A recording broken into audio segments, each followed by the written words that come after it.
મંદિરમાં જે સેવા કરતા અને દાદાએ જેનામાં પોતાની શક્તિ અર્પણ કરી દાનબા બળવંતસિંહ ચૌહાણ, જેઓની ઉંમર માત્ર 37 વર્ષની છે, તેમના પરિચયની વાત કરીએ તો તેઓ ખૂબ જ સાદગીભર્યું જીવન જીવે છે. જેઓએ નાની ઉંમરમાં જ પોતાના પિતરની છત્રછાયા ગુમાવી. જ્યારે તેમને સમજણ આવી ત્યારે ભાઈની છત્રછાયા ગુમાવી પછી ગામડામાં મજૂરી કરી પોતે અભ્યાસ કર્યો અને ત્યારબાદ તેઓ રોજગારી માટે અમદાવાદ ગયા અને હાલ પણ પોતે અમદાવાદની એક કંપનીમાં નોકરી કરે છે અને પોતાના પરિવારનું ગુજરાન ચલાવે છે. એમાંથી સમય કાઢીને પોતે ભોળાદ આવે છે અને દાદાના ચરણોમાં જે શ્રદ્ધાળુઓ આવે છે તેઓના દુઃખમાં ભાગીદારી કરી અને દુઃખ દૂર કરે છે. જે શ્રદ્ધાળુઓ આવે છે તેઓને જમાડવા, સુવા માટે અને ચા નાસ્તા માટે ખૂબ આગ્રહ કરે છે. દાદાના સાનિધ્યમાં આવેલ કોઈ પણ હોય ભેદભાવ વગર તમામની સાથે વાતચીત કરે છે. ખૂબ સાદગી ભર્યું જીવન જીવે છે. સુરાપુરા દાદા ભોળાદ અનેક શ્રદ્ધાળુઓ માટે આસ્થાનું અનેરું સ્થાન બન્યું છે. સૌથી ખાસ વાત એ છે કે દાદાના સાનિધ્યમાં આવેલા ભક્તોની મનોકામનાઓ પણ પૂર્ણ થતી જાય છે. આજે ગુજરાતના નહીં પરંતુ દેશ વિદેશના ખૂણે ખૂણેથી 18 વર્ણના લોકો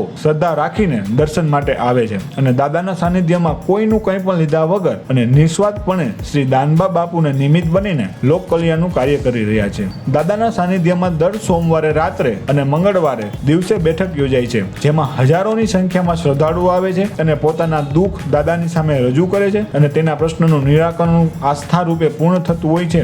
દેશ વિદેશમાંથી લોકો માનતાઓ માને છે અને તેમની તમામ મનોકામના પૂર્ણ પણ થાય છે. શ્રદ્ધાળુઓને પરેશાની ન થાય તેના માટે સુરાપુરા ધામ ઓનલાઈન બુકિંગની પણ સગવડ કરવામાં આવી છે. તો મિત્રો, આ હતો ભોળાદનો ઇતિહાસ. તો તમને અમારો વિડીયો ગમ્યો હોય તો અમારી ચેનલને સબસ્ક્રાઇબ કરજો અને આ વિડીયોને લાઈક કરજો. ધન્યવાદ.